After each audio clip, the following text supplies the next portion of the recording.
ఒక ఆమె కడుపులో 2 గడ్డలు ఉన్నాయని 2 డాక్టర్లు రిపోర్ట్ ఇచ్చారు. ఆమె కడుపులో 2 గడ్డలు ఉన్నాయని 2 డాక్టర్లు రిపోర్ట్ ఇచ్చారు. ఆరాధనకు వచ్చింది, ఆరాధనలో ఏకీభవించింది, దేవుని చేత తాకబడింది. ఇక ఆ గడ్డలోనే ఆపరేషన్ పోయింది. చెక్ చేసి గడ్డలు లేవన్నారు వాళ్ళు.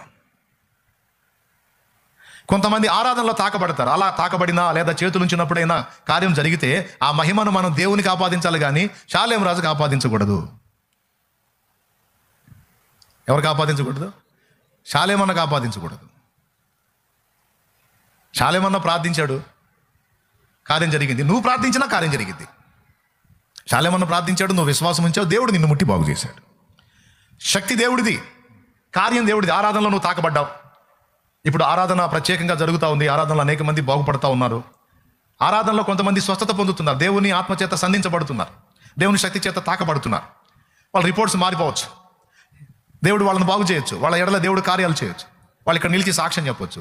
ఇది డైరెక్ట్గా వారి విశ్వాసాన్ని బట్టి దేవుడు తన ఆత్మ ద్వారా జరిగించిన కార్యం. యేసు నామమందలి శక్తి. వాక్యానికే ఉన్నా, నేను వాక్యానికే ఉన్నా, అలాగని కార్యాలు లేవా? కార్యాలు జరగట్లేదా? నేను ఆ పాయింట్ని మేజర్గా తీసుకున్నాను. నేను సత్యవాక్యాన్ని యథార్థంగా బోధించుకుంటా వెళితే తప్పకుండా దేవుడు అనేక సూచక్రియలు మాత్కార్యాలు ఆయన చేసుకుంటాడు. ప్రజలను తన తట్టు ఆయన తిప్పుకుంటాడు. అది ఒరిజినల్గా జరుగుతాయి. ఎందుకంటే దాని వెనక మన మహిమను ఆశించట్లేదు. ఎవరన్నా ఆ విషయం వచ్చి నన్ను గణపరచ ప్రయత్నించినా నేను మొహమాటం లేకుండా చెప్తాను, అన్నా నిజంగా నువ్వు ఆ రోజు తాకావు, నాకు స్వస్థత వచ్చింది అంటే వెంటనే కెమెరా పెట్టు.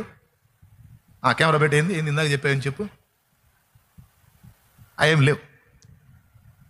పొరపాటు నా పనులు నేను చేశాను అనుకో, జరిగే కూడా ఆగుతాయి.